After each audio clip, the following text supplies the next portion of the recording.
Skin अल्लाह ने जो बनाई है, मर्द की हो या औरत की हो, उन दोनों का टेक केयर करना बहुत ज़रूरी है। तो यहाँ पे अब एक्नी के इश्यूज़, यहाँ पे स्किन की बहुत सी ऐसी डिजीज़ हैं जो आ रही हैं। अगर एक बंदे की नींद पूरी नहीं है तो आपको उसकी शक्ल पे पहले ही नजर आ जाते हैं 12 बजे हुए। इवन लेट जागने से और लेट उठने से आपका पूरा साइकिल डिस्टर्ब होगा। आप एक ऑरेंज लें, एक को फ्रिज में रख दें, एक को बाहर धूप में रख दें, आधे घंटे के बाद दोनों को जरा साथ रख लें, आपको डिफरेंस नजर आना शुरू होगा। अच्छा डॉक्टर साहब, ये जो लेजर फिलर्स और बोटॉक्स जैसी अब आजकल चीज़ें आ रही हैं, क्या ये कराने चाहिए? मैं ऑनेस्टली कहूँ तो दे आर एसेंशियल यूज्ड। सुना है कुछ इंजेक्शंस, कुछ ट्रीटमेंट्स ऐसे आ गए हैं कि अब वो आप इंजेक्शन लगवाएं और उसके बाद ये गुड टू गो, आप खुद ही से पतले हो जाएंगे, स्लिम हो जाएंगे। ये are not coping with the normal life. अब नंबर ऑफ सेल्स ज्यादा हैं, तो बॉडी ने डाइजेस्टिव प्रोसेस के बाद जब डाइजेस्ट होके ब्लड में जब ग्लूकोज और प्रोटीन्स और वो फैट जानी है, तो वो सारी की सारी फिर न्यूट्रिशन किसको जानी है? जिसका शेयर ज्यादा। चूंकि हड्डियां जितनी हाथ की हैं, अब ये कट जाएगी अगर, तो ये मैंने ही जोड़नी है, ये ऑर्थोपेडिक के पास नहीं है, ये प्लास्टिक। अच्छा, आपको ऑर्थोपेडिक की जरूरत नहीं पड़ती? नहीं, उसमें प्लास्टिक सर्जन का काम। अस्सलाम वालेकुम नाज़रीन, आप देख रहे हैं पॉडकास्ट बिलाल हैदर चट्टा के साथ। आज के इस अहम पॉडकास्ट के अंदर हमने मदऊ किया एक इंतहाई अहम शख्सियत को, मायनाज और आलमी सतह पर तस्लीम शुदा प्लास्टिक सर्जन।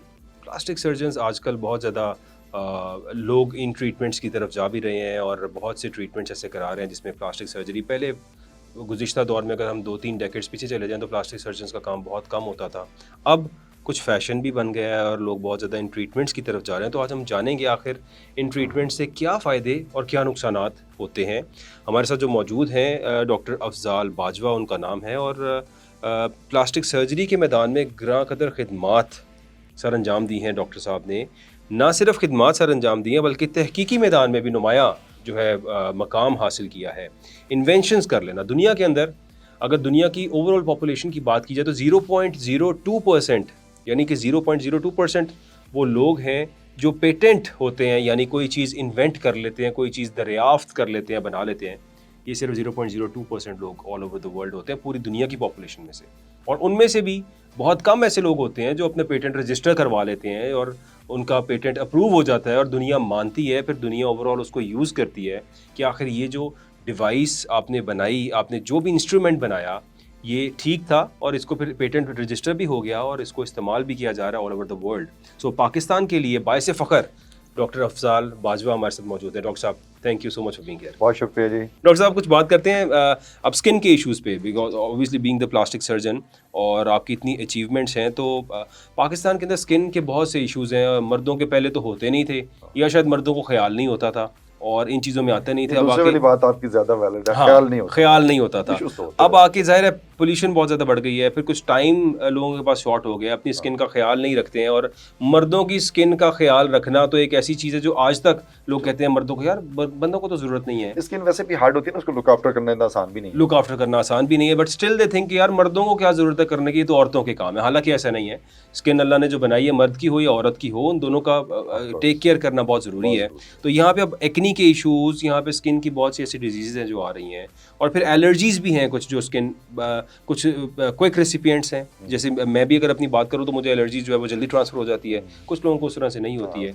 सो ये क्या है? आई मीन लाइक थोड़ा सा इस पर रोशनी डालिए। जी बिल्कुल, उसमें अगर हम बात करें तो आजकल में स्किन डिजीज़ेस को ज़्यादा ही हम नोटिस कर रहे हैं और उसकी बेशुमार रीजंस हैं। ठीक है। उसकी अगर मैं कुछ रीजंस पॉइंट आउट करना चाहूँ अपने नाज़रीन के लिए, तो उसमें सबसे पहले तो हमारी एक समझ लें स्ट्रेस वाली सिचुएशन है और रेस्टलेसनेस है।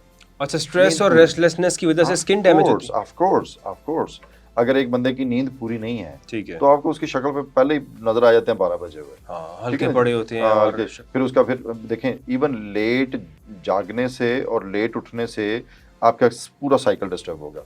आपका खाना पीना चेंज होगा, आपकी रेस्ट चेंज होगी, आपका एक्सपोजर चेंज हो गया। ठीक। अब they are even more damaging कि आपकी इंटरनल जो साइकिल है उसमें भी इवन हार्मोन्स में भी चेंजेस आना शुरू हो। ठीक। अब इट्स नॉट सिंपल कि जी आप कहते हैं जैसे मेरी नींद अपनी टाइम पे नहीं है, मैं अब रात को 2 बजे सो ही जाते हैं ना जी। नो, अल्लाह ने रात सोने के लिए बनाई है। अगर आपका वो सोने का टाइम 9:30-10 बजे है, वो जाहिर है, ऑफ कोर्स।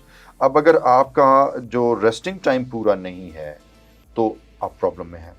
फिर इसी तरह जब आपका जो लाइट एक्सपोजर टाइम है, हमारे ब्रेन के अंदर एक ग्लैंड है, उसे कहते हैं पाइनियल ग्लैंड, वो हमारा लाइट सेंसिटिव ग्लैंड है। ओके, जिस तरह गाड़ी में लाइट सेंसर होता है। यस, वो हमारा जो सर्केडियन रिदम होता है, जो बॉडी का देखें ना, डे एंड नाइट का साइकिल है। यस, जब आप कहीं वेस्ट की तरफ ट्रैवल करते हैं कि यूएस या कहीं वहाँ से वापस आते हैं तो आपको लगता है यार मेरा साइकिल डिस्टर्ब हो गया। अब क्या होगा, क्योंकि 12 घंटे चेंज हो गए, अब जब वापस आते हैं तो यहाँ अंधेरा है लेकिन आपकी बॉडी रीड कर रही है कि वहाँ दिन था इस वक्त, तो आप रात में है लेकिन आप बॉडी दिन रीड करें, डिस्टर्बेंस फील होती है। अब उससे क्या होगा, हार्मोन चेंज हुए, अब आप रात को उठ के बार बार वॉशरूम जा रहे हैं, क्योंकि नॉर्मली हम रात को नहीं जाते, डे को जाते हैं, लेकिन चूंकि जब आप यूएस में थे तो वहाँ डे था और यहाँ आप आए तो वहाँ रात थी, 12 घंटे का चेंज था, तो बॉडी उसके मुताबिक ट्रैक करती है। इस तरह रात को उठ के, ये अक्सर इसलिए होता है कि मैं एग्जांपल इसलिए कोट कर रहा हूँ कि जब मैं वापस आता हूँ ना तो फिर ये सारी चीजें मैं फील कर रहा होता हूँ, और ये डॉक्यूमेंटेड है, बाकायदा लिटरेचर में लिखी हुई है। रात को उठ के फ्रिज खोल नहीं देखना यार को खाने के लिए मिल जाए, क्योंकि अब वहाँ तो दोपहर के 12 बजे हैं, यहाँ रात के 12 हैं। तो नींद इज, जो स्लीप है, that is very very important for your health.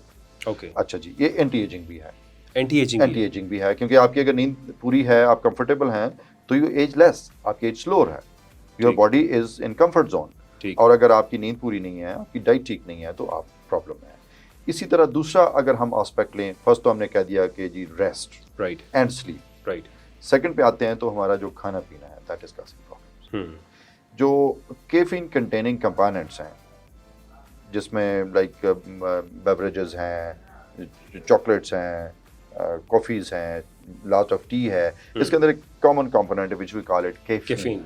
अब कैफीन हमारे बहुत सारे जो स्किन के इश्यूज हैं उनको प्रॉब्लम करती है, एक्नी बहुत सारी फ्लैरिश होती है, स्किन के ऊपर पिगमेंट्स आ रहे होते हैं। अब देखिए मेटाबॉलिज्म तेज होने से लॉट ऑफ स्वेटी और इस तरह की चीज़ें हो रही होती हैं, स्किन के ऊपर ग्रीज और ऑयल आ रहा होता है क्योंकि सेबेशियस ग्लैंड सुपर एक्टिव हो रहे होते हैं। अब ये एक्नी को हमेशा फर्मेंट करते हैं, परपेचुएट करते हैं, लंबा चलता है। ठीक। फिर हमारे इर्द गिर्द चूँकि पोल्यूशन भी है, हम खुद ही रिस्पॉन्सिबल हैं इसके। अगर एनवायरनमेंट क्लीन नहीं है तो अल्टीमेटली हमारी स्किन को डैमेज होता है। बिकॉज़ स्मॉग लेवल जो हमारे मुल्क में है वो तो हमें इस कदर ज्यादा है कि smoke is one component, smoke is one component, right, ठीक है, there are many others too. नहीं स्मोक की बात कर रहा हूं मैं, जो स्मॉग हमारे यहाँ पे हो जाती है, smoke is one component, right, बेशुमार अदर भी है, बिल्कुल ठीक है बेशुमार। लेकिन जैसे आजकल स्मोक नहीं है तो क्या पोल्यूशन ठीक होगा? No, it's still existing. Smoke visible नहीं है but it's still there, yes, it's not visible, वो फिर इतनी बढ़ जाती है कि हमें नजर आनी शुरू हो जाती है, फॉग के साथ मिक्स होगा, लेकिन still the contaminations are in the pollution in the environment, they are in the air, they are causing lot of issues. ठीक हो गया जी। उसके बाद हमारी जो लिक्विड इनटेक्स है हमारे, हम पानी पूरा नहीं लेते। अच्छा, हाइड्रेशन हमारी पूरी नहीं है। मैं इसलिए जो हमने पहले डाइट की बात की, खाने पीने की बात की, हमने कहा टाइम पे नहीं लेते, वो एक और चीज़ है। ठीक। फिर आता है कि हम खाने में क्या क्या ले रहे हैं, तो हमने कहा कि जो caffeine components they are spoiling, right. फिर हमने कहा कि जो हमारी जंक फूड, रैपिड जो हम इंस्टेंट में ले रहे होते हैं, लॉट ऑफ चीज़ कंज्यूम कर रहे होते हैं, दिस इज नॉट गुड। ठीक। ओबेसिटी के इश्यूज आ रहे हैं, स्किन भी खराब हो रही है। डिहाइड्रेशन और less hydration is also causing problem. आप एक ऑरेंज लें, एक को फ्रिज में रख दें, एक को बाहर धूप में रख दें, आधे घंटे के बाद दोनों को जरा साथ रख लें, आपको डिफरेंस नजर आना शुरू हो जाएगा। अब फर्क क्या है? पानी का ही डिफरेंस है। एग्जैक्टली, पानी का ही डिफरेंस है। तो अगर आप वेल हाइड्रेटेड हैं, एडिक्वेट अमाउंट ऑफ वाटर लेते हैं, जैसे सपोज हम अपनी भी बात कर ले, तो क्या हम सारे दिन में कोई 1.5 से 2 लीटर पानी पी लेते हैं? तो जवाब है नहीं। ठीक, टाइम ही नहीं है। सही, हम शायद उसकी केयर ही नहीं करते या शायद उसको इम्पोर्टेंट नहीं समझते, तो ये भी डैमेज कर रहा है। फिर जो हम जो कॉस्मेटिक की चीज़ें इस्तेमाल कर रहे हैं, हाँ, जो स्किन पे आप क्रीम्स अप्लाई करते हैं, एक वाइटनिंग वाला बड़ा यहाँ पे कॉमन जो है वो एक और बड़ी डिमांड भी है लोगों की, कि वाइटनिंग के नाम पे क्रीम्स इस्तेमाल करते हैं। फिर बहुत सी क्रीम्स जो है वो मर्करी कंटेंट होती हैं, अनफॉर्चुनेटली ब्लीचिंग एजेंट्स होते हैं। यस, और वो एक दफ़े 2 दफ़े लगाने से बड़ा वो चमचमाता लाल सा वो मतलब फर्स्ट क्लास रंग निकल आता है, लोग कहते हैं वाह जी वाह कमाल, but they are causing dependence. Right. आप इमेजिन करिए कि ये जो जितने ब्रांड जो हम इर्द गिर्द सोचते हैं, दे बिकम वेरी फेमस, वो उसकी फेम की वजह यही होती है कि वो 2-4 दिन अच्छी चमक आ जाती है। ठीक। उसके बाद patient is depend on them due to number 1 bleach component, and second one they are containing some steroids as well. वो एक दफे चमक तो आ जाती है, लेकिन वो मेंटेनेबल नहीं है। अच्छा, एक ग्लूटाथायोन एक कंपोनेंट होता है। यस, ये भी एक बेसिकली एक केमिकल है। ये केमिकल है, ये it's a chemical. Is it derived from natural? या नेचुरल भी है, लेकिन जो मोस्टली यूज्ड केमिकल यूज होता है वो तो सिंथेटिक है ना। ओके, सिंथेटिक, तो that is being employed, use होता है। Is it fine? I mean like इसको यूज करना डिपेंड करता है ना, कि पहले तो हम देखें कि क्या it's really needed. And then how गोरा होने का तो पाकिस्तान में शौक वैसे ही बड़ा लोगों को कि गोरे हो जाए हम। हाँ वो ऐसी है असल में, ये अनरेस्ट अनसेटिस्फेक्शन हर जगह पे है। वो गोरा काला होना चाहता है, वो लेट लेट के टैनिंग की तरफ जा रहा है, एग्जैक्टली, और काला गोरा हम चमक चमक के गोरे होना चाहते हैं। It's basically the part of it. ठीक है, तो उसमें अगर हम कहें कि जी हमारी जो इसकी यूटिलिटी है, तो वो डिपेंड करता है कि क्या वाकई डायली नीडेड है, क्या फिर दूसरा ये है कि क्या क्वांटिटी इज दैट इनफ, कहीं हम ओवरडोज या अंडरडोज में तो नहीं है। ठीक है, तो ये चीज़ें क्लियर करनी बड़ी ज़रूरी है। तो अभी एंटी एजिंग और स्किन को ग्लो रखना और फ्रेश रखने के लिए क्या चीज़ें करनी चाहिए, व्हाट डू यू से? ये जो सारी चीज़ें हमने बात की कि ये कोई नहीं करनी, ठीक है, वो शेख सादी रहमतुल्लाह अलैह से किसी ने पूछा ना कि आपने अकल कहाँ से सीखी, ठीक, तो उन्होंने कहा मैंने अकल बेवकूफ़ों से सीखी। हम्म, किसी ने पूछा वो कैसे, तो आपने फरमाया जो वो करते हैं वो मैं नहीं करता। Right, actually we should take a very good rest, ठीक, स्लीप अच्छी होनी चाहिए, ठीक है, खाने का टाइम होना चाहिए, हमें अपनी कैलोरीज कैलकुलेट करनी चाहिए, विटामिन ज़रूर लेने चाहिए। बाहर जाते हैं ना तो गोरे बूढ़े नहीं होते, भाई 80-90 ईयर्स तक तो काम कर रहे होते हैं। यस, तो हमारे 80-90 तो शायद नजर भी कोई नहीं आता, नजर भी नहीं आते, ठीक है, अनफॉर्चुनेटली। एग्जैक्टली, तो उसकी वजह ये होती है कि मैं अगर drugs component point of view से बात करूं, तो अनफॉर्चुनेटली हम बहुत सारी प्रेस्क्रिप्शन के बगैर हमारी जो लोग हैं वो दवाइयां लेना शुरू कर देते हैं। खुद ही जैसे गला खराब हुआ है तो एक दो एंटीबायोटिक गोलियां तो ड्रग्स जो चल रही हैं अम्मा भी ले लेती है। हाँ बिल्कुल ठीक, मैं पता वो भी मुझे, मैं कई दफे, बड़ी इंटरेस्टिंग सी बात है, कई दफे एक दिन अम्मा का गला खराब था तो अम्मा ने फोन किया कि मेरा गला खराब है तो मुझे कुछ बताओ। तो मैंने कहा अम्मी फलां दवाई ले लें। उन्होंने कहा वो तो मैंने ले ली थी, आप मुझे आगे बताओ। खुदा आप करें, अब ऐसे ना क्या करें। अच्छा डॉक्टर साहब, ये जो लेजर फिलर्स और बोटॉक्स जैसी अब आजकल चीजें आ रही हैं, क्या ये करानी चाहिए? ये एक्चुअली मैं ऑनेस्टली कहूँ तो दे आर एसेंशियल इवल्स, क्योंकि अगर आप समझें कि फेस के ऊपर कुछ चेंजेस आ गई हैं तो उनको रिवर्स करने के लिए कुछ ना कुछ तो चाहिए। ठीक, अब उसके ऑप्शंस ये सारी चीज़ें भी हैं जो आपने मेंशन की हैं, राइट, लेकिन इससे ज़्यादा अच्छी ऑप्शन अब नेचुरल भी हैं, राइट, जैसे आपकी बॉडी के अंदर बहुत सारे ऐसे टिश्यूज हैं जो हम बॉडी को रिजुविनेट करने के लिए, यंग करने के लिए यूज़ करते हैं। ओके, जैसे सबसे पहले अगर मैं कहूँ कि फिलर, तो फिलर का मतलब क्या ज़हन में आता है, anything which is filling, right, है ना जी। अब उसके लिए या तो केमिकल फिल कर लें या बॉडी से कुछ ले लें। जैसे बॉडी का सबसे अच्छा फिलर कौन सा है, फैट, राइट। अगर ये लाइंस अगर डीप हो गई हैं या यहाँ पे हल्के पड़ रहे हैं तो इसके अंदर अगर फिलर देना तो इसके अंदर नीचे फैट ही है जो कम हो गई है या थोड़ी सी डिस्प्लेस हो, बॉडी से कहीं से फैट लेके एग्जैक्टली। अब वो चूंकि मैं प्लास्टिक सर्जन हूँ, मेरे लिए it's very easy to harvest a fat. अब मैंने चूंकि एक इन्वेंशन मेरी उसमें एक फाइन कैनुला भी है, एग्जैक्टली, तो मैं उसमें से फैट लेता हूँ और उसके लिए फिर उसको होमोजेनाइज करता हूँ। मतलब ये है कि मोटे मोटे ग्लोब्यूल होते हैं ना फैट के, तो उनको पतला एक जैसा करके तो मैं फिर उन लाइंस के अंदर लगाता हूँ, जो झुर्रियाँ आती हैं, लाइंस आती हैं, उनके अंदर वो लग जाता है। तो ये तो 100% नेचुरल है, 100% नेचुरल, फिर ब्रीज का अपना है, ठीक, उसमें कोई नुकसान भी नहीं है, बिल्कुल ठीक। फिर इस पे मेरा एक पेपर भी पब्लिश हुआ कि ये जो जब मैं ये फैट इंजेक्शन करता हूँ या फैट के अंदर अल्लाह ताला ने ढेर सारे स्टेम सेल्स रखे हुए हैं, उनको सेपरेट करने का मैंने नेचुरल तरीका निकाल लिया। वो मैकेनिकली मैं उनको सेपरेट करता हूँ, मैं लगाता हूँ, और उससे पिगमेंट्स भी बेहतर होते हैं, स्किन भी बेहतर होती है। और 2023 का यही आईसेप्स का वर्ल्ड अवार्ड मुझे यूनान से इस बात पे मिला। ठीक, इस दफे जो अभी ये मेडल जो भी, क्योंकि बहुत सी प्लास्टिक सर्जरीज जो है वो इट वेंट रॉन्ग और लोगों ने कराई तो उनके चेहरे ही बिगड़ गए। बहुत सी खवातीन स्पेशली अगर उनका अनड्यू या ओवरड्यू हो गया ना जी, राइट, या प्रॉपर नहीं हुआ, ठीक, या अनड्यू हो गया या ओवरड्यू हो गया। अगर वो टिश्यूज यूज किए जाते हैं, बॉडी फैट से किया जाता तो कभी भी नेचुरल रहता, ये नेचुरल रहता और कभी भी प्रॉब्लम ना होती। अच्छा, अब इस दफे का जो ये सिंगापुर की मीटिंग थी आईसेप्स की, राइट, आपको पता है ये दुनिया की सबसे बड़ी प्लास्टिक सर्जरी की बॉडी है।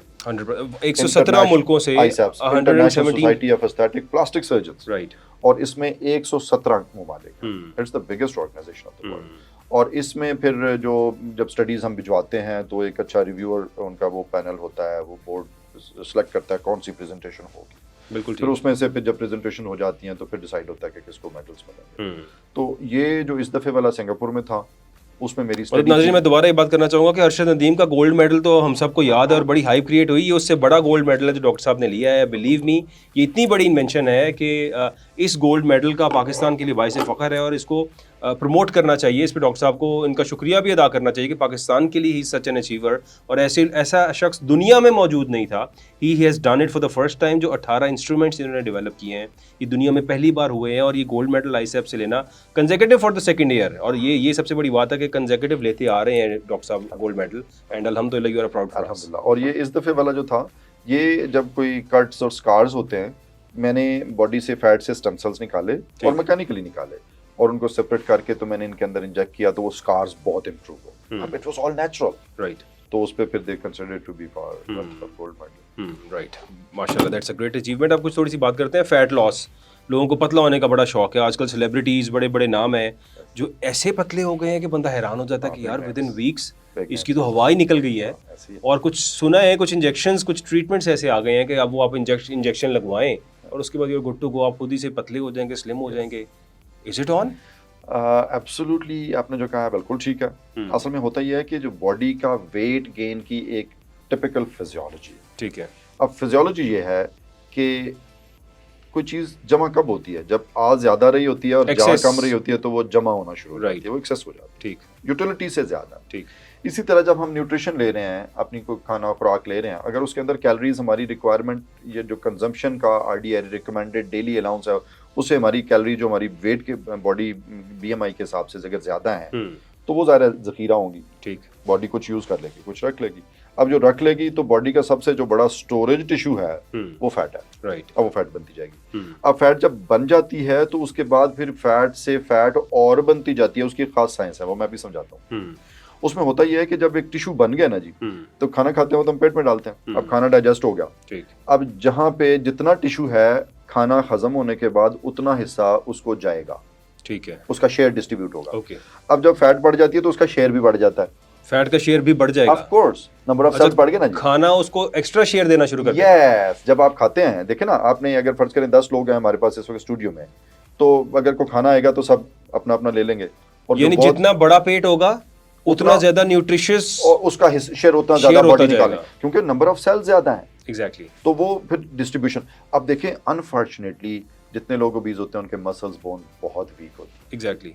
दे are not coping with the normal lives. वो फैट ही फैट हर वो तरफ फैट ही फैट, क्योंकि फैट का अब शेयर बड़ा, क्योंकि वो अब नंबर ऑफ सेल्स ज्यादा हैं। Okay. तो बॉडी ने डाइजेस्टिव प्रोसेस के बाद जब डाइजेस्ट होके ब्लड में जब ग्लूकोज और प्रोटीन्स और वो फैट जानी है, तो वो सारी की सारी फिर न्यूट्रिशन किसको जानी है, जिसका शेयर ज्यादा। यानी आसान अल्फाज में नाज़रीन अगर मैं बताऊं कि जो चर्बी है वो आपके जिस्म की कैल्शियम, हड्डी और मसल के हिस्सा खा जाती है, ये एग्जैक्टली, ये हिस्सा खा जाती है आपकी बॉडी के कैल्शियम का और मसल का। एग्जैक्टली। तो बैलेंस रखना बड़ा जरूरी है, म्याना रवि इख्तियार करना है, ये बैलेंस रखना बड़ा जरूरी है। ठीक। अच्छा, उसमें जब एक दफे वेट गेन हो गया, ठीक अब है। स्टोरी ये है कि हमने उस साइकिल को ब्रेक करना है। अब साइकिल को ब्रेक करने के कई तरीके हो सकते हैं। लिपोसक्शंस हैं, नहीं, उसमें सबसे पहले हम पीछे से शुरू करते हैं ना, ओके, कि पहले हम मरीज को कोई ऐसा कोच करें या उसकी कोई डाइट इस तरह प्लान करें कि कैलोरीज अब और आनी तो रुके ना। ठीक। अब और इतनी कोई है जितना गुजारा चले। सबसे पहले अगर हम कहेंगे एकदम से अब कैलोरीज लेना ही बंद कर दें, स्विच ऑफ कर दें, तो सर्वाइवल नहीं है। राइट। अब हमने उसको कोप अप करना है और उसके साथ अब एक स्ट्रेटेजी बनानी है। ठीक है। कि कम से कम अब आनी तो कम हो, बंद तो नहीं अब कर सकते, लेकिन कम तो कर सकते हैं। राइट। Number 1 diet planning. ठीक है जी। उसके बाद यह है कि हम अपने बॉडी की कंजम्पशन को ज्यादा कर लें, मेटाबॉलिज्म को बढ़ा लें, उसके यूटिलिटी ज्यादा कर लें। ठीक। जैसे एक्सरसाइज है, राइट। आप एक्सरसाइज करते हैं, अब जरूरी नहीं कि आप ट्रेडमिल ही करें, आप जरूरी नहीं कि आप जिम करना शुरू कर दें। अगर आप कोई आधा घंटा वॉक ही कर लेते हैं तो ज़ाहिर है आपने, आप जैसे गाड़ी का टैंकी फिल है तो आप वहाँ खड़ी खड़ी स्टार्ट कर देते हैं, फिर भी उसका वो यूटिलाइज, तो पेट्रोल तो यूज हो रहा है। राइट। अगर आप रेसे देंगे तो ज़ाहिर जल्दी यूज होगा, लेकिन अगर आप स्टार्ट कर दिए तो कंज्यूम हो रहा है। इसी तरह जब आप थोड़ी सी वॉक ही करते हैं, 10 कदम 20 कदम जितना भी है एवरी डे, तो you are consuming extra rather than you're sitting up। ठीक। अब आप कंजम्पशन ज्यादा करें। एक है कैलोरीज लेना कम कर दें। ठीक। अब उसके लिए लेना कम करने के लिए भी हमारे पास बेशुमार दवाइयां हैं जो भूख कम कर देती हैं, बेशुमार ऐसी खुराकें हैं। They're safe, exactly। देखें उनके हर एक कोई ऐसी दवाई नहीं है या कोई ऐसी चीज दुनिया में नहीं है। इवन ऑक्सीजन हम लेते हैं, ऑक्सीजन के भी साइड इफेक्ट है। अच्छा, ठीक है ना जी। तो इसलिए कोई भी चीज साइड इफेक्ट के बगैर नहीं है, लेकिन यह कि their side effects are tolerable. हमने अब जैसे फर्ज करें आप सुबह आप मतलब माशाल्लाह 7:30 बजे स्टूडियो पहुंचे होते हैं, तो is it easy? No, sacrifice है ना, सवेरे उठना, मारना, उठ के जाना। इसलिए जब आपको कर रहे हैं तो हर चीज मतलब अकेली नहीं है, उसके साथ स्ट्रेसेस शामिल है। ठीक। तो लेकिन हमने देखना है कि क्या उसके एवज हमें जो मिल रहा है, इज इट बैलेंसिंग या उससे ज्यादा है, तो वर्थ डूइंग इट। ठीक है। अब जो ड्रग ले रहे हैं हमें होता है अच्छा उसके साइड इफेक्ट्स हैं, ओके, दे आर टॉलरेबल। ठीक है। और यहाँ होता है कि कुछ साइड इफेक्ट है जो कुछ लोगों में आते ही नहीं है, तो हम फिर सेफ्टी डिक्लेयर करते हैं। ठीक है। अब अगर हम कोई ऐसी मेडिसिन है हमारे पास, हम कहते हैं पेशेंट की इससे भूख कम हो जाएगी, ओके दैट्स गुड, कुछ आपने देखा होगा कि जो बहुत लोग खाते हैं उनका मैदा भी छोटा खा देते हैं, मैदा छोटा हो जाए तो फिर ज़रा खाना कम जाएगा उसमें, ठीक है जी। इवन सम टाइम एक स्पेशल बॉल होता है वो स्टमक के अंदर रख देते हैं, पेशेंट को सारा दिन यही फील होता है मेरा पेट भरा हुआ है। ठीक। अब मकसद क्या है कि अब खुराक जो लेनी थी अब इनटेक को कम कर दिया, इनटेक कम हो जाए, अब कैलोरीज इनटेक की रिडक्शन हो। राइट। अब दूसरा हो गया कि अब हमने उसको यूटिलिटी को बढ़ाना है। अब जैसे हमने कहा कि जी स्टमक भी छोटा नहीं करना, हमने बॉल भी नहीं रखना, या पेशेंट कहता है डॉक्टर साहब मैं तो पहले इतना खाता ही नहीं हूँ, बस मोटा हो गया, मैं मोटा हो ही जा रहा हूँ। तो वो वही वाला साइकिल जो फैट अब कि वो फैट सारा हिस्सा अब हमने कुछ ऐसी डाइट्स हैं जैसे फर्ज करें हमारे वो ये खीरा और ककड़ी और इस तरह की चीजें हैं, सैलड जिनको आप कह रहे हैं, ग्रीन्स, ये वो हैं, ग्रीन्स तो है ही हैं लेकिन सैलड कंपोनेंट जो है, अब ये सैलड कंपोनेंट हम लेते हैं तो इससे कैलोरी कम मिलती है। ठीक। अब पेशेंट का मैदा भर गया, उसको लगा कि अभी मुझे मेरा स्टमक फुल, लेकिन उसको कैलोरीज कम मिलेंगी, तो ये भी एक साइकिल ब्रेक करने का तरीका, ये बेसिकली डाइटिशियन कंट्रोल करता है। राइट।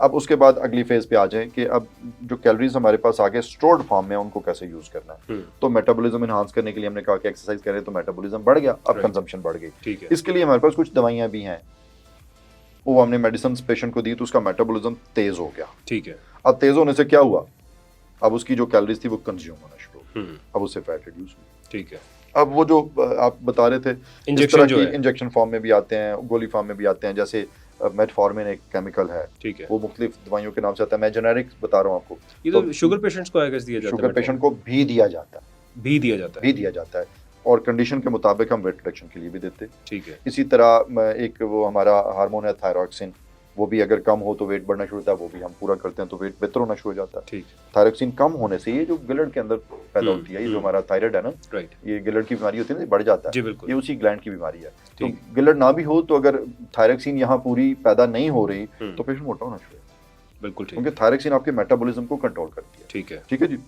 इसी तरह ये सेमाग्लूटाइड है, आजकल बड़ा इन है जो इंजेक्शंस की सूरत में, तो सेमाग्लूटाइड उसके अंदर एक केमिकल है, मुख्तलिफ कंपनियां मुख्तलिफ नामों से, और ये इतना क्विक रिएक्ट कर रहा है, ये भी इसके भी मुख्तलिफ मैकेनिज्म्स हैं ना, जैसे मैंने कहा। ठीक है। सबसे पहले ये है कि आपको डीएपेटाइज करेगा, ओके, आपको भूख लगनी कम हो जाएगी। ठीक है। अब उससे क्या होगा कि आप पेशेंट ले ही नहीं रहा। फिर दूसरा ये है कि मेटाबॉलिज्म में चेंजेस लाएगा। तीसरा ये है कि ये हमारे हार्मोन्स की, कुछ इंसुलिन और बाकी हार्मोन्स की सेंसिटिविटी को बढ़ाता है। ये आप पता है, ये स्टार्ट में it was for a sugar control, okay, diabetic patients को दिया जाता था, डायबिटिक पेशेंट को देते थे। अब लगा कि नहीं यार ये तो मेटाबॉलिज्म को अच्छा कंट्रोल करता है, फिर तो वेट रिडक्शन के लिए even FDA declared it safe और पूरी दुनिया में इस्तेमाल हो रहा है, तो पीपल आर डूइंग इट। हम पहले उसके लिए कुछ टेस्ट करते हैं, सेफ्टी एश्योर करते हैं, ओके ठीक है, इट्स ऑल गुड, तो हम फिर रिडक्शन के लिए देते हैं। फिर तीसरी ऑप्शन आती है कि अब मतलब पहले डाइट, मेटाबॉलिज्म, दवाइयां हो गई हैं, अब होता है कि अगर अब नहीं हो रहा तो क्या करना है। ठीक है। तो उसके लिए बॉडी को शेप अप करना है। कुछ एरियाज ऐसे हैं जहां से फैट चाहे एक्सरसाइज कर लें, कुछ कर लें, वो नहीं जाती, जैसे ये टमी का लोअर पार्ट, एग्जैक्टली, और ये लटका होता है, लोअर टमी है, इवन आप थाइस तक, घुटनों तक पेट लटका होता है, और फिर उससे क्या होता है, अब एबनॉर्मल वेट है आगे तो पीछे कमर खराब हो रही होती है, घुटने खराब हो रहे होते हैं, खड़ा नहीं हुआ जा रहा होता, सांस फूल रही होती है, देयर आर मेनी इश्यूज।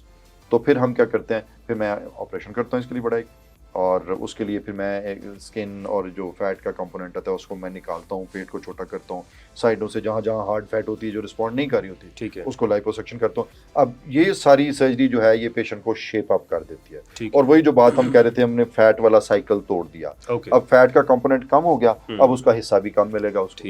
ठीक हो गया जी। अब ये they are very very safe operation, क्योंकि ये पेट के बाहर के ऑपरेशन है, पेट की दीवार अंदर है।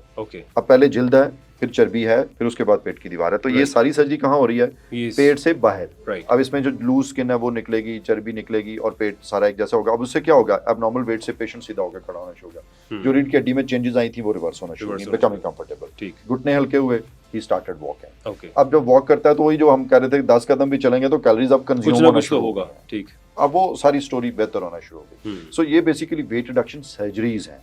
आई डू इट, मेरे पास मतलब बहुत लोग आते हैं विद बिगर वेट्स, तो मैं फिर इसको स्टेजेस में, बाजुओं में भी, दे आर सेफ एग्जैक्टली। ठीक, और अगर पेट फूला हुआ, लटका नहीं हुआ, या बाजू फूले हुए हैं, मोटे तो हैं, लटके हुए नहीं है, तो फिर हम उससे मशीन से फैट सक कर लेते हैं, तो कॉल इट लाइपोसक्शन। उसमें कट नहीं लगाते, छोटा सा सुराख करते हैं और इंजेक्शन लगाते हैं, फैट वो मेल्ट हो जाती है। अदनान समी बड़ा फेमस था, लाइपोसक्शंस कराई थी, एग्जैक्टली लाइपोसक्शंस होती हैं, और वो स्टेजेस में होती हैं। ठीक, क्योंकि एक टाइम पे जब हम करते हैं तो एक खास लेवल तक हम कर लेते हैं, फिर कहते हैं अच्छा थोड़ी देर पेशेंट अब रिकवर हो ले, सेटल हो जाए, फिर दोबारा कॉल दें, एंड अल्टीमेटली वो सारा हो जाता है। अब ये चीज़ें हैं जिनसे बॉडी को आप शेप अप करते हैं।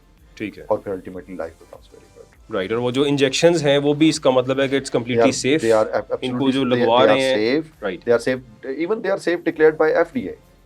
ओके, एफडीए, इंटरनेशनली एफडीए ने उसको सेफ डिक्लेयर किया। बिल्कुल ठीक है। डॉक्टर साहब, प्लास्टिक सर्जन, लेकिन आपसे एक सवाल होगा जोड़ों की दर्द और हड्डियों के बारे में, क्योंकि ज़ाहिर है आप you know a lot, I mean like I understand, आपकी डिग्रीज की इतनी वेरिएशन है, तो आप एक आम डॉक्टर नहीं हैं, you know a lot about anything. क्या जोड़ों का भी सवाल आपसे किया जा सकता है, हड्डियों के बारे में? बिल्कुल, मैं बड़ा खास इस हवाले से मैं बताऊंगा, और मैं स्माइल भी इसलिए कर रहा हूँ कि मैं basically I am not an orthopaedic surgeon. आपको पता है हड्डी वाला डॉक्टर होता है, वो तो हड्डी वाले डॉक्टर ही हैं जी। आपको हड्डियों का मसला तो आप जाएंगे सीधा ऑर्थोपेडिक के पास। एक तो ये है कि कुछ हड्डियां ऐसी हैं जो कि मेरी डोमेन में आती हैं स्ट्रेट अवे, जैसे पहली हड्डी की अपने बात की नाक वाली, और उसके लिए रिब बोन, वो है ही मेरी ना, वो प्लास्टिक सर्जरी में आती है, राइट।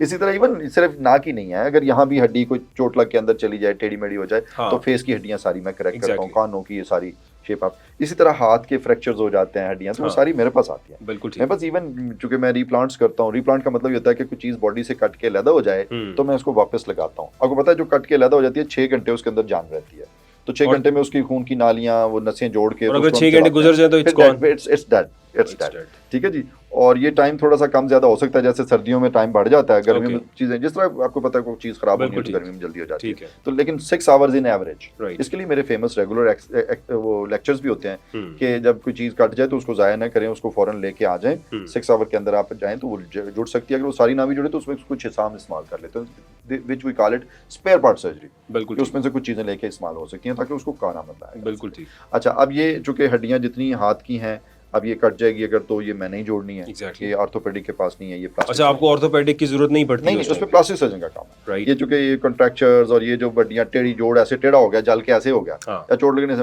अब मुझे ऑर्थोपेडिक की जरूरत नहीं है। ऑर्थोपेडिक वाले के पास भी जाएगा तो वो मेरे पास भेज देगा कि ये प्लास्टिक सर्जन करे, राइट, ठीक है जी। ये हड्डियां फेस वाली, हाथ वाली, ये हैं ही मेरी, ठीक हो गया जी। उसके बाद आते हैं जोड़ों पे। अब जोड़ जो घिस जाते हैं, घुटने स्पेशली आजकल जो particularly, this is an ageing process. Okay, 2 तरह की जो बड़े जोड़ों की प्रॉब्लम्स है ना, एक है रूमेटॉइड आर्थराइटिस, वो ऑटोइम्यून डिसऑर्डर है, वो ब्लड में हमारे कुछ एंटीबॉडीज बनी होती हैं जो जोड़ को खराब कर रही होती है, वो मेडिकल वाला स्पेशलिस्ट हमारा होता है, रूमेटोलॉजिस्ट या जनरल मेडिसिन वाले जो स्पेशलिस्ट हैं वो देखते हैं। एक है ऑस्टियोआर्थराइटिस, जो एज से रिलेटेड आहिस्ता आहिस्ता करके घिस गया, यूज हो के वो घिस गए हैं। अब उसमें चूंकि ऑर्थोपेडिक सर्जन भी देख रहा है, मैं भी देख रहा हूँ, अब मैं क्यों देख रहा हूँ? अब नॉर्मली ये होता ही है कि इसकी 4 स्टेजेस हैं।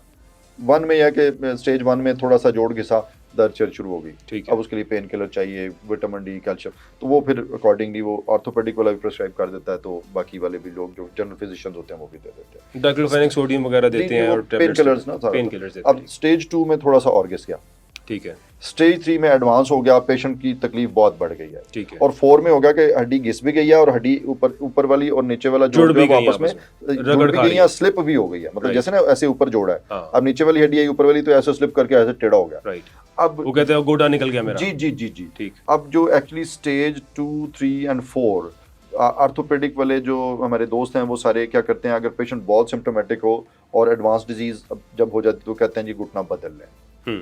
हाँ, ये आजकल बड़ा कॉमन है, I mean like there are companies जो घुटने देते हैं, यस, आर्टिफिशियल जॉइंट्स होते हैं, उसमें ये जोड़ को काट के तो उसकी जगह आर्टिफिशियल जॉइंट लगाया जाता है। अच्छा, मैं ये कहता हूँ कि स्टेज 1 और 2 एंड 3 इसमें जॉइंट तब्दील करने की जरूरत नहीं है, जरूरत ही नहीं है। उसकी वजह ये है कि हमारी बॉडी में 1, 2 एंड 3 में 4th is the slip of the, चूंकि वो टेढ़ा हो गया तो आप कोई चीज उसको वापस पकड़ के तो नहीं, उसको काट के चेंज करना पड़ेगा, ठीक है। अब जो 1, 2 एंड 3 है, ये वो है जहां पे हम इस प्रोसेस को रोक भी सकते हैं, ऑस्टियोआर्थराइटिस को, जो जोड़ों का ये घिसने वाला, and 95% of the people are in 1, 2 and 3, 4 पे नहीं जाते, वेरी राइट, 4 में भी आते हैं, लेकिन वो ज़ाहिर है जब नेग्लेक्ट होते हैं तो एडवांस एज में जाएंगे। अब उसमें यह है कि ये जब अर्ली स्टेज में आ गया तो हम इसको नंबर 1 स्टॉप कर सकते हैं, नंबर 2 हम इसको रिकवर भी कर सकते हैं। उसमें जो हड्डी घिस गई होती है तो उसके लिए हमारे पास अल्लाह ताला ने हमारी बॉडी में पोटेंशियल रखा है, ठीक है। जैसे हमारे ब्लड के अंदर एक केमिकल है खास, उसको कहते हैं PDGF, right, platelet derived growth factor. अब ये ग्रोथ फैक्टर है, ठीक है। अब मैं क्या करता हूँ, मैं ब्लड लेता हूँ, उसके अंदर से ब्लड के अंदर से प्लाज्मा पैदा करता हूँ, जिसको आपने सुना होगा PRP कहते हैं, platelet rich plasma. It's very famous, anti ageing के लिए, बालों के लिए, एंटी एजिंग के लिए, बालों के लिए बहुत, मतलब जो जख्म ठीक नहीं होते मैं उनमें भी लगाता हूँ।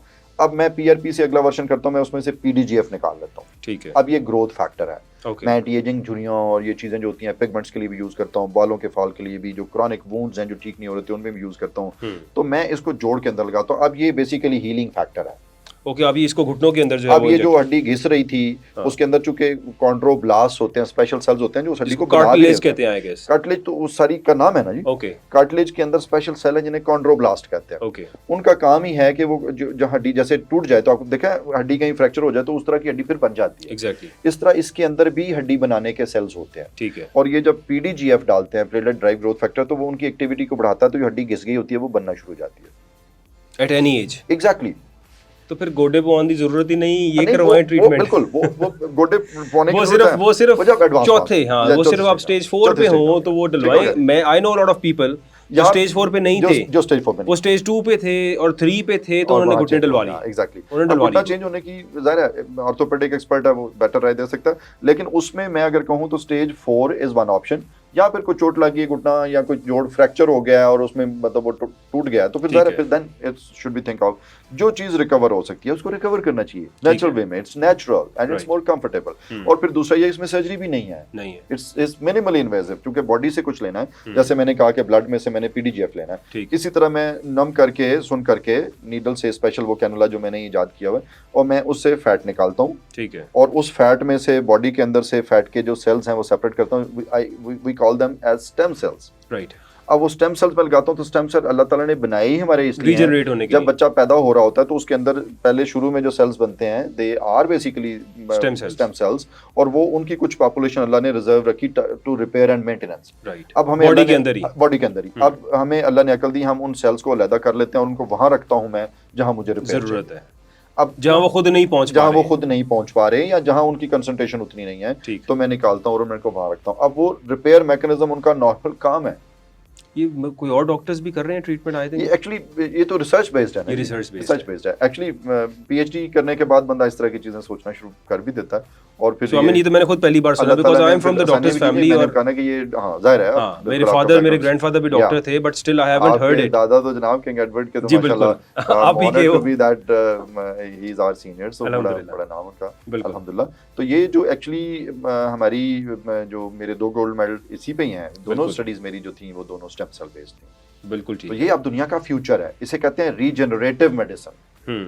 हालांकि इसमें सर्जिकली फैट निकाल रहा हूँ, लेकिन इस सारे का नाम जो है रीजनरेटिव मेडिसिन। तो ये regenerative medicine is the hope for the whole of the world. ये बहुत सारी ऐसी बीमारियां जो ट्रीटेबल नहीं है। आप देखें ना घुटना तब्दील हो रहा है तो ये ट्रीटमेंट तो नहीं है ना, ये तो रिप्लेसमेंट है। तो वो रिप्लेसमेंट की बजाय मतलब ट्रीटमेंट किया जा सकता है। और ये सेल्स हैं ये अब पूरी दुनिया में है, और इसके लिए बाकायदा जो मैं ये मीटिंग्स आपको बताता हूँ ना, कनाडा से जापान तक हर बड़ी मीटिंग में अब सेगमेंट उन्होंने रखा होता है रीजनरेटिव मेडिसिन का। लोग अपने अपने जो काम कर रहे होते हैं वो उसमें प्रेजेंट कर रहे होते हैं। बहुत शुक्रिया और बड़ी अच्छी इन्फॉर्मेशन थी नाज़रीन आप सबके साथ जो आज हमने शेयर की। Doctor Afzal Bajwa is a gem of a person, और उनकी जो अचीवमेंट्स हैं पाकिस्तान के लिए बाइस फ़ख्र हैं। इनकी ये अचीवमेंट्स, इनके ये पेटेंट्स, ये सब कुछ जो है ये आने वाले दौर में पता चलता जाएगा आपको। और he is a very big name, और जो इनके अचीवमेंट्स हैं ये इट्स फार बियॉन्ड जो हम बाकी अपने एथलीट्स की या वर्ल्ड कप जीत लेना पाकिस्तान के लिए। मैं कहता हूँ उस वर्ल्ड कप जीतने से भी, जो क्रिकेट वर्ल्ड कप 92 में जीता गया था, उससे बड़ी अचीवमेंट्स मेरे हिसाब से डॉक्टर अफजाल बाजवा की हैं।